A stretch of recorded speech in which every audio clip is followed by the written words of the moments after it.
Hello বন্ধুরা, তোতা পাখির বাড়িতে তোমাদের সবাইকে অনেক অনেক স্বাগত বন্ধুরা। তো বন্ধুরা, আমাদের গল্পগুলি দেখতে যদি তোমাদের ভালো লাগে অবশ্যই চ্যানেলটি সাবস্ক্রাইব করে আমাদের পাশে থেকো। তো চলো, আজকের গল্পটা কিন্তু দুর্দান্ত মজাদার হতে চলেছে, কেউ একটু স্কিপ না করে পুরো গল্পটা দেখতে থাকো। এত সন্ধ্যা হয়ে গেল, মা কোনো টিফিন বানালো না। মা বলে যে ঘরে যা আছে তাই খেতে হবে। ভাল লাগছে না। এই তো আরে এইটা বলে কেউ জানি না, মামিমণি চল্লিশ একটু তালাপ, তাই মামিমণি আজ আমাদের বললে যে আজকে যা ঘরে আছে তাই খেয়ে নিতে। চলো না আমরা তাই খাই, ঘরে তো অনেক ভালো খাবার আছে। না ডুবলু, আমার না আজকে কিছু ঝাল ঝাল কিছু খেতে ইচ্ছা করছে। এই দুটো দিদি ভাই কিছু কর না রে। হ্যাঁ পাখি, তুই ঠিকই বলছিস কথাটা, আমারও ঝাল ঝাল খেতে ইচ্ছা করছে একটু। তো দিদি ভাই, তুমি আগের দিনের মতন সেই রান্না করবে। কি সুন্দর সেই দিন চাউমিনটা বানিয়েছিল, যেমন আজকে একটু আমাদের কিছু ঝাল ঝাল কিছু করে দাও, চপের মতন। ও তোদের চপ খেতে ইচ্ছা করছে, দাঁড়া আমি ভাবি আজকে তোদের কি চপ বানিয়ে দেবো। হ্যাঁ, পেঁয়াজি, আজকে পেঁয়াজি চপ খাবি তোরা। আজকে তোরা যেই তো পেঁয়াজি চপ খাবি, তাই জন্য যা তো তুই রকি যা ওই উনানটাকে নিয়ে আয় বড় কে, আমি একটু পেঁয়াজি বানানোর সব জিনিসগুলো রেডি করতে থাকি, ততক্ষণে তুই যা নিয়ে আয়। পাখি বোন, আমাকে একটু সাহায্য করে দিবি রে, তুই অনেক কাজ করতে হবে তো, আমি একা পারবো না, তুই একটু আমায় সাহায্য করে দিবি রে বোন। হ্যাঁ, আমি তো তোর সাথে তোকে সাহায্য করতে সব সময় চাই। আর আজকে তো আমি খেতে চাইছি সবার প্রথমে এই ঝাল ঝাল কিছু চপের মতন জিনিস, তাই না? তাই জন্য চল আমরা দুজনে মিলে আজকে হাতে হাতে রান্না করে নেবো পেঁয়াজি চপ।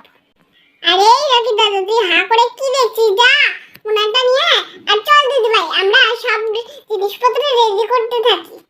এই তো সব কিছু গোছানো হয়ে গেছে, এখানে পেঁয়াজ, এইখানে লঙ্কা, এইখানে কিছু মশলা, আর এইখানে এটা বেসন, আর ওটা হচ্ছে তেল, সব হয়ে গেছে। আর ভাই টুবলু, তুই যেন এখানে আবার ধারে কাছে আসিস না, হ্যাঁ? এখানে আবার উনান থাকবে, আবার বটি আছে, তুই আর এখানে আসিস না, ওই দূরের থেকেই দেখ, ঠিক আছে? রকি দাদা যে কোথায় গেল? আমাদের সব গোছানো হয়ে গেল আর ও এখনোই আসলো না। কোথায় গেল যে ওর উনান আনতে? ইয়া, জোর লাগা কি হাইসা। বাবরি, ওনাটা যা ভারী, কি বলবো, ঘাম আমার বের হয়ে গেল রে বাবা। তো দিদি ভাই, এই যে ওনান, দাঁড়া, এইবার আমি ওই যে রান্নার কাঠগুলো এনে দিই, তোরা যা করবি এখনই শুরু কর। এইবার আমাদের সব গোছানো হয়ে গেছে, এবার আমাদের পেঁয়াজটাকে বেসন দিয়ে আর সব কিছু দিয়ে ভালো করে মাখিয়ে নিতে হবে। আর রকি যা, তুই টুবলুর কাছে গিয়ে দূরে গিয়ে বস, টুবলু যেখানে বসে আছে। বাকি পেঁয়াজটাকে মাখিয়ে নে, প্রথমে বেসন ঢেলে দে। হ্যাঁ দিদিভাই, এই যে বেসনটা ঢালছি। এইবার পাখি লঙ্কাটা ঢেলে দে, বেশি লঙ্কা আবার দিস না। এবার হলুদ, লবণ আর কালো জিরাটা দিয়ে দে একসাথে দিদি ভাই। হ্যাঁ হ্যাঁ, এই যে হয়ে গেছে। এবার ভালো করে হাত দিয়ে চটকে চটকে মেখে নে, ভালো করে মাখবি কিন্তু চটকে চটকে। ভালো করে মেখে নে পাখি। হ্যাঁ, এই তো ভালো করে মাখা হয়ে গেছে। এইবার হয়েছে দিদি ভাই। হ্যাঁ হ্যাঁ, হয়েছে ভালোই। এইবার এবার উনানটা জ্বেলে নি। এই তো উনান জ্বেলে গেছে, এবার কড়াই বসিয়ে দিতে হবে। এবার কড়াইটাকে ভালো করে গরম করতে হবে, দিয়ে তেল ঢালবো। ও দিদি ভাই, আজকেও তো গন্ধ বেরিয়েছে কালকের মতো, সেই দিনের মতো। আরে পাখি, আমারও তো ধোয়া লাগছে, বল, আমার তো কাশি হচ্ছে না।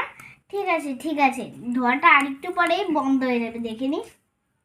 মাটির উনান জ্বালাতে গিয়ে একটু ধোয়া হয়, এটা যদি গ্যাস হতো না আর ধোয়াই উঠতো না, তখন দেখতি। এবার এই করে তেল ঢেলে দিই।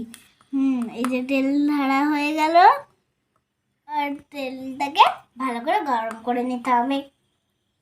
তেল গরম হয়ে গেছে, এবার পেঁয়াজগুলোকে দিয়ে ভেজে নিলেই হয়ে গেল। একটা একটা করে ঢালবো, একটা একটা করে ভেজে রাখবো।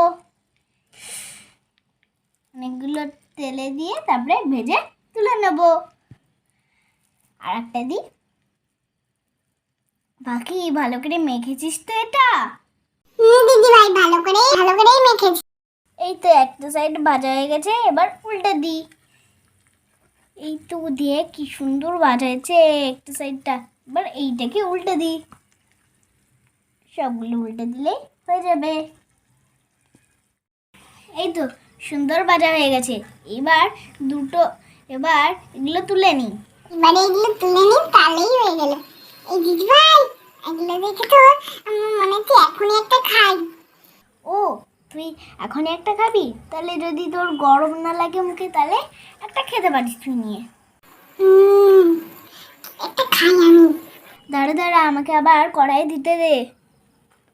আরে দেখ, আবার দেওয়া শুরু হয়ে গেল তো দিদি ভাই। দিদি ভাই, এই দেওয়াটা আর সহ্য হচ্ছে না গো। এই তো এইটা হয়ে গেছে। এবার এইটা তুলে নেবো। এরপরে আর দুটো আছে, ওই দুটো বেজে নিলে ব্যাস গরম গরম আমরা পেঁয়াজি খাবো। ইয়াম্মি লাগবে দেখবি। এই দুটোকে এবার দিয়ে দিই তেলের মধ্যে।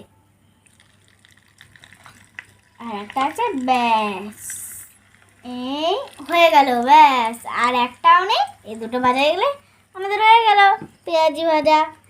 আর দেখ কতগুলো হয়েছে, বাটি পুরো ভরে গেছে। এই দুটো দিলে অনেক হয়ে যাবে। চো চো। এই তো দিদি ভাই, জানিস তো প্রতিবার আমরা কষ্ট করে রান্না করি আর বড়রা খেতে চলে আসে। এটা কিন্তু ঠিক করে না ওরা। আচ্ছা থাক। আর বাবা এতক্ষণে শেষ হলো? দেখ বিকাল বিকাল থেকে সন্ধে হয়ে গেছে, এখন 6টা বেজে গেছে। দেখ কত লেট হয়ে গেছে, সেই কখন বসেছি, ভাল লাগে। এই তো হয়ে গেছে। এই যে হয়ে গেল আমাদের পেঁয়াজি। এবার তোরা যাত্রা পারবি তোরটা খা। এই যে একটা একটা তুলে নিলে হয়ে যাবে।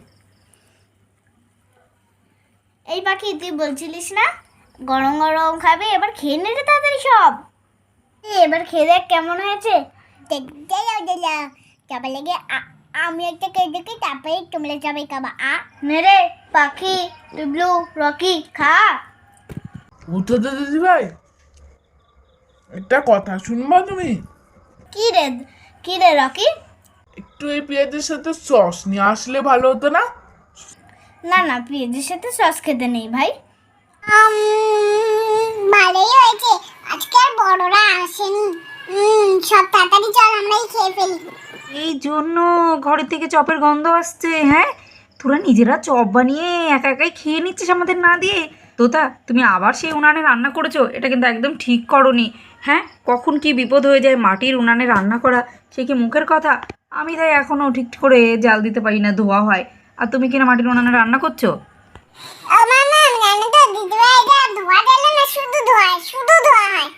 তাও তো দিদিভাই তোমাকে দেখো পেঁয়াজি বানিয়ে খাওয়াচ্ছে, আবার তুমি দিদিভাইয়ের নামে নিন্দে করছো। দেখি আমরাও একটা খেয়ে দেখি কেমন বানিয়েছে আমার তোতা মা। সত্যি তো দারুণ হয়েছে পেঁয়াজিটা। উফ, তোতা মা তুমি তো খুব সুন্দর রান্না শিখে গেছো মা। ও মাম্মা দেখো আমরা সব খেয়ে ফেলেছি, মাত্র আর দুটো বাকি আছে তোমাদের জন্য। এই দুটো বরং আমরাই খাই, তেলে ভাজা বেশি খাওয়া ভালো না, তোমাদের আর খেতে হবে না।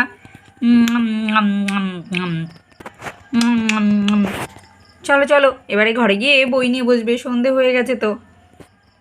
তো বন্ধুরা দেখতেই পেলে তোতা কিন্তু খুব সুন্দর রান্না শিখে গেছে, বাড়িতেই চপ বানিয়ে, বাড়িতেই নিজেরা পেঁয়াজি বানিয়ে একারাই খেয়ে নিয়েছে। তো চলো আজকের মতো গল্পটা এখানেই শেষ করছি। যদি তোমাদের গল্পগুলি দেখতে ভালো লাগে অবশ্যই আমাদের চ্যানেলটি সাবস্ক্রাইব করে আমাদের পাশে থেকো। তো চলো আজকের মতো এখানেই বিদায় নিচ্ছি। সবাই ভালো থেকো, সুস্থ থেকো।